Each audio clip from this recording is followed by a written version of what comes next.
എനിക്ക് വർഷങ്ങൾക്ക് മുമ്പ് തന്നെ മുല്ലപ്പെരിയാർ പൊട്ടുമെന്ന് പേടിച്ചിട്ട് PTSD കേസുകൾ വന്നിരുന്നു. വർഷങ്ങൾക്ക് മുമ്പ്. ഇപ്പോ മുല്ലപ്പെരിയാറിന്റെ വലിയൊരു ഇഷ്യൂ ആണ്. പക്ഷെ ഇത് പേടിച്ച് ഉറങ്ങാൻ പറ്റാത്ത PTSD പോലെയുള്ള പ്രശ്നങ്ങളുള്ള ആൾക്കാരെ നമ്മൾ ട്രീറ്റ് ചെയ്തിട്ടുണ്ട്. അപ്പോ ഇതെല്ലാം നമ്മുടെ സമൂഹത്തില് അതല്ലെങ്കിൽ നടന്നുകൊണ്ടിരിക്കുന്ന കാര്യമാണ്. എസ്പെഷ്യലി പ്രളയം നടക്കാതെ തന്നെ വേണമെങ്കിൽ ഇത് വരുന്നുണ്ട്. കാരണം പ്രളയം വന്നപ്പോ അത് കൂടുതലായിട്ട് ഇവർക്ക് ട്രിഗർ ചെയ്യുക ചെയ്തത്. ഈ പ്രളയം വന്നപ്പോ മുല്ലപ്പെരിയാർ പൊട്ടിക്കഴിഞ്ഞാൽ എന്ത് സംഭവിക്കും എന്നുള്ള പേടിയും പ്രളയം വന്നപ്പോഴുള്ള പേടിയും എല്ലാം കൂടി മിക്സ് ചെയ്ത് ഈ PTSD ഏത് സമയത്ത് വേണമെങ്കിൽ വരാം. അപ്പൊ ആദ്യത്തെ 3 മാസത്തിനുള്ളിലാണ് കൂടുതൽ സാധ്യത.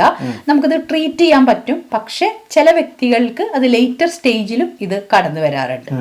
അതോടൊപ്പം തന്നെ എനിക്കൊരു ചോദ്യം ഉള്ളത്, അതായത് ഇപ്പൊ PTSD എന്ന് പറഞ്ഞ ഈ സംഭവത്തിലൂടെ പോകുന്ന ആൾക്കാർക്കാണ് വരുന്നത് അല്ലെ കൂടുതലും.